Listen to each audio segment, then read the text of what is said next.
నమస్తే సార్. నమస్తే. మీ పేరు? రమేష్ అండి. సార్, గో బ్యాక్ మార్వడీస్ ఇది ఎంతవరకు కరెక్ట్ అంటారు? బిజినెస్ పరంగా కానివ్వండి, లీగాలిటీ పరంగా కానివ్వండి. మొట్టమొదటిగా లీగాలిటీ పరంగా తీసుకుంటే మనకు ప్రజాస్వామ్యమైనటువంటి భారతదేశంలో ఎవరికి ఎక్కడైనా కూడా జీవించే హక్కు ఉంది, వ్యాపారం చేసుకునే హక్కు ఉంది, వాక్ స్వాతంత్రం ఉంది, అన్ని రకాలైనటువంటి స్వాతంత్రం మన రాజ్యాంగం మనకు కల్పించింది. సో అది ఎక్కడైనా ఎవరైనా కూడా చేసుకునేటువంటి అవకాశం ఉంది కాబట్టి దాన్ని మనం అది చేసుకోవడానికి లేదు. లీగల్గా they are okay to work anywhere and then they do business anywhere. So it's a normal thing. So compare to business ఏమంటే మేజర్గా ఇక్కడ రావాల్సింది ఏంటంటే హోల్సేల్ బిజినెస్ను ఒక కమ్యూనిటీ పీపుల్ మాత్రమే, మార్వాడి జైన్స్ వాళ్ళు మాత్రమే వాళ్ళ కబంధస్తాల్లో పెట్టుకోవడం వల్లనే ఈ ఇష్యూ రేజ్ అయిందనేది మేజర్ పాయింట్ అండి ఇక్కడ. సో ఆ బిజినెస్ను ఇప్పుడు ఈరోజు మన తెలంగాణ వాసులు కావచ్చు, లోకల్ పీపుల్ ఏమవుతున్నదంటే చిన్న చిన్న షాపులకే పరిమితం అయిపోయినాయి. దాంతోపాటు ఈ ఎంఎన్సీ కంపెనీలు ఏవైతే పెద్ద పెద్ద డిమార్ట్ కంపెనీలు కావచ్చు, రిలయన్స్ కంపెనీలు కావచ్చు, పెద్ద పెద్ద ఈ కార్పొరేట్ సంస్థలు ఏవైతే రిటైల్ బిజినెస్లోకి, ఎఫ్ఎంసీజీలోకి రావడం వల్ల ఈ చిన్న వ్యాపారస్తులు బాగా ఇబ్బంది పడేటువంటి పరిస్థితికి వచ్చినది. దాంతోపాటు ఈ మార్వాడీస్ కూడా ఒక సెకండ్ లెవెల్ ఎంఎన్సీ అనుకోవచ్చు. వాళ్ళు కూడా ఒక రకమైనటువంటి కార్పొరేట్ విధానాలను అవలంబించడం వల్లనే ఈ రకమైనటువంటి సమస్య ఉత్పన్నమైందనేది నా అభిప్రాయం మేజర్గా. అదే సరే, మరి ఎంప్లాయ్మెంట్ జనరేషన్ పరంగా చూసుకుంటే, సో ఎంప్లాయ్మెంట్ ఎంతవరకు తెలంగాణకి లభిస్తుంది త్రూ మార్వడీస్?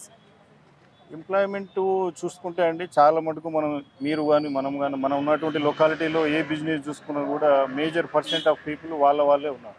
మనం చూసుకుంటే ఓపెన్గా మాట్లాడుకుంటే వాళ్ళ బిజినెస్ హార్డ్వేర్ కావచ్చు, స్వీట్ షాప్ కావచ్చు, ఎలక్ట్రికల్ బిజినెస్ కావచ్చు, ఈవెన్ ఎనీ బిజినెస్ కావచ్చు. సో వాళ్ళ మనుషులను మాత్రమే వాళ్ళు రిక్రూట్ చేసుకొని వాళ్ళతోటి మాత్రమే వాళ్ళు బిజినెస్ రన్ చేసే విధంగా వాళ్ళు అది చేస్తున్నారు.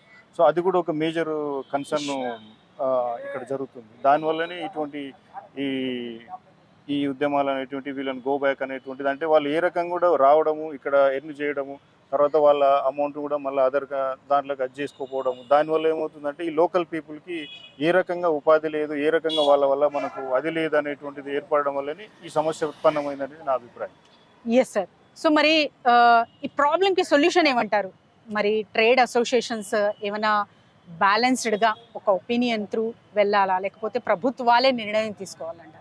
ప్రభుత్వం నిర్ణయం ఏంటంటే ప్రభుత్వం ఎంతవరకు వచ్చినా కూడా ఈరోజు తెలంగాణ గవర్నమెంట్లో చూస్తే మనం గ్లోబలైజేషన్ అయినటువంటి పరిస్థితుల్లో బిజినెస్ వాళ్ళకి ఇన్వెస్ట్మెంట్స్కు ఎప్పుడు రావాలని అది చెప్తారు. వాళ్ళు దాని విషయంలో ఏం అది చేయకపోవచ్చు. ఒకటి లీగల్గా మాత్రం శాంతి భద్రతలకు విఘాతం కల్పిస్తే మాత్రం తప్పకుండా వాళ్ళు ఆ దృష్టిలో మాత్రం అది చేయగలుగుతారు.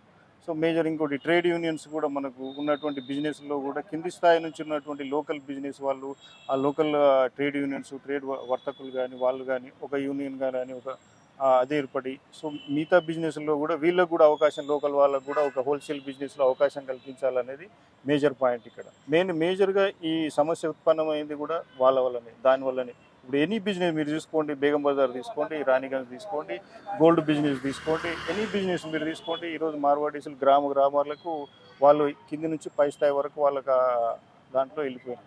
దానివల్లనే ఈ సమస్య. Yes sir. సో మెజారిటీ పరంగా ఎలాంటి వ్యవస్థలు, ఫర్ ఎగ్జాంపుల్ బట్టల షాప్స్ కానివ్వండి, జ్యువెలరీస్ కానివ్వండి, సో ఇలాంటి డిఫరెంట్ సెక్టార్స్ ఉన్నాయి. సో మేజర్గా ఏ సెక్టార్ మీద ఎఫెక్ట్ పడింది అనుకుంటున్నారు మార్వడీస్ వల్ల? మార్వాడీస్ వల్ల మీరు గోల్డ్ బిజినెస్ ఒకటి పడ్డదండి, దాంతోపాటు కన్స్ట్రక్షన్ బిజినెస్ ఒకటి పడ్డది బాగా, తర్వాత ఎలక్ట్రానిక్స్ కూడా వాళ్ళు ఈ మధ్యలో బాగా అదైపోయినారు. సో దాంతోపాటు ఇప్పుడు ఈ మధ్య కిరాణం షాపుల్లో కూడా, అంటే ఎఫ్ఎం దాంట్లో కూడా వాళ్ళు ఎంటర్ అయిపోయినారు. సో మేజర్ తర్వాత మీరు అన్నట్లు ఈ సిల్క్ షాప్స్, తర్వాత ఈ బట్టల దాంట్లో కూడా మీరు చూస్తే టాప్ లెవెల్లో కీ పొజిషన్స్లో వాళ్ళు హోల్సేల్ అది చేసే దాంట్లో వాళ్ళే ఉంటారు. కింద ఓన్లీ రిటైల్ బిజినెస్ షాప్స్ నడిపించే దాంట్లో మన లోకల్ పీపుల్ ఉన్నారు. మేజర్గా అది ఒకటి మేజర్ ప్రాబ్లం. సో మరి ఫైనల్గా ఒక మాట చెప్పాలంటే ఏం చెప్తారు సార్? ఫైనల్గా అండి ఒకటే అండి, బిజినెస్ పరంగా దాడులు చేయడం అయితే తప్పండి. వాళ్ళ మీద ప్రజాస్వామిక పరంగా శాంతి భద్రతలకు విఘాతి కలిగించడం తప్పు లీగల్గా మాత్రం. దాని పరంగా కాకుండా విధానపరమైనటువంటి, అంటే లోకల్ పీపుల్కి కూడా వాళ్ళు అవకాశాన్ని ఇచ్చేటట్టు, లోకల్ బిజినెస్ పీపుల్ కూడా వాళ్ళు రెగ్యులర్గా బిజినెస్ చేస్తున్న వాళ్ళకి కూడా కొంచెం అవకాశం ఇచ్చి, ఇక్కడ ఉన్నటువంటి వాళ్ళకి కూడా ఉపాధి అవకాశాలు ఇస్తే ఈ సమస్య కొంచెం మేర తగ్గే అవకాశం ఉంటుంది మేజర్గా.